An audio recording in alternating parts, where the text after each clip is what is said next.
Shalom, selamat pagi. Tuhan Yesus baik dan Dia selalu akan memberkati kehidupan kita. Kita terus berdoa, Dia menunjukkan jalan-jalannya kepada kita dan kita bisa menempuh jalan-jalan Tuhan. Tentu jalan Tuhan adalah kudus, suci, jalan Tuhan adalah kebenaran dan ujungnya pasti damai dan sejahtera. Kita sudah belajar bagaimana kita perlu tinggal di dalam Dia dan firman-Nya tinggal di dalam kita sehingga kita bisa berbuah. Berbuah di situ adalah bicara tentang perbuatan Tuhan, kualitas ilahi, bukan kualitas manusiawi, kekuatan kita. Karena biasanya kalau kekuatan kita ujungnya pasti selalu akan kecewa dan pahit. Tetapi kita ingin menunjukkan buah itu adalah sebuah perbuatan yang lahir daripada Tuhan sendiri yang mempengaruhi hidup kita. Tentu bukanlah perkara yang mudah ketika ada orang ditampar pipi kirinya, lalu dia bisa memberi kanannya, pipi kanannya. Pasti reaksinya tentu akan daging. Karena itu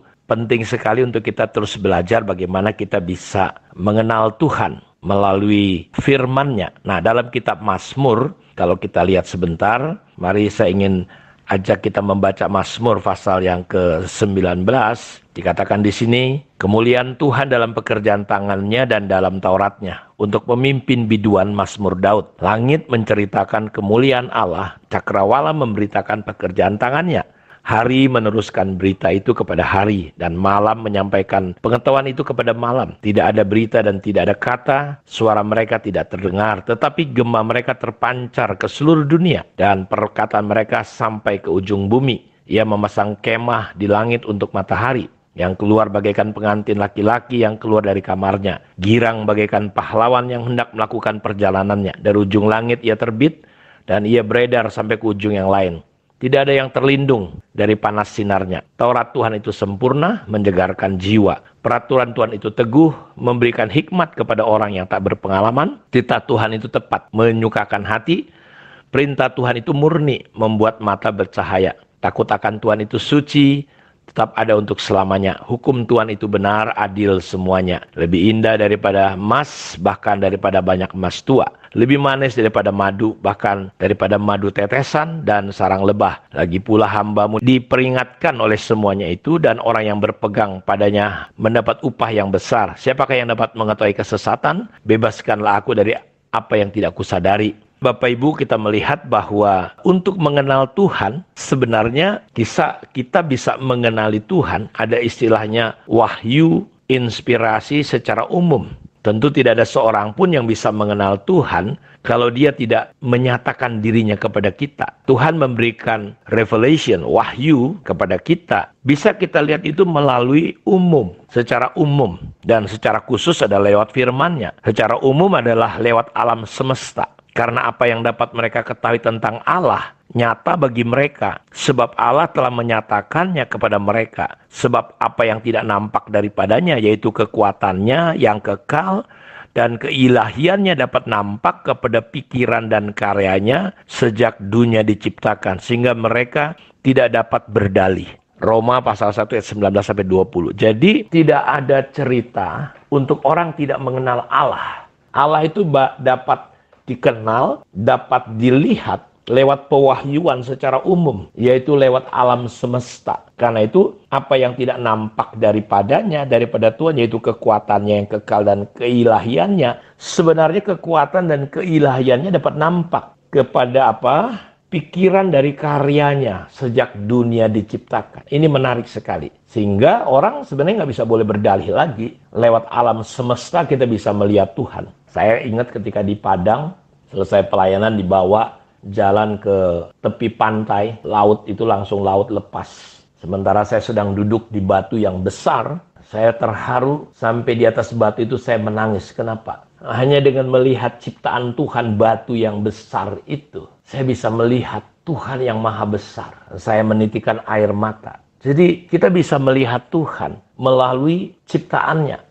Karena itu salah besar kalau kita sering merusak alam, ekosistem. Saudara, karena kecintaan manusia kepada uang, egois. Manusia karena uang tidak lagi peduli, hutan digundulin, pinggir-pinggirnya kelihatan ada pohon, tapi di dalamnya udah gundul semua. Kenapa? Dan ini menarik sekali, dan ini memprihatinkan. Sehingga seringkali terjadi banjir bandang, tiba-tiba batu-batu turun sedemikian rupa hanya karena hujan sedikit. Dulu tidak seperti itu. Dan orang merusak ciptaan Tuhan. Karena itu kita berdoa supaya kita mulai dari rumah kita bisa membangun pohon-pohonan, apa saja yang berkaitan dengan alam kita jaga.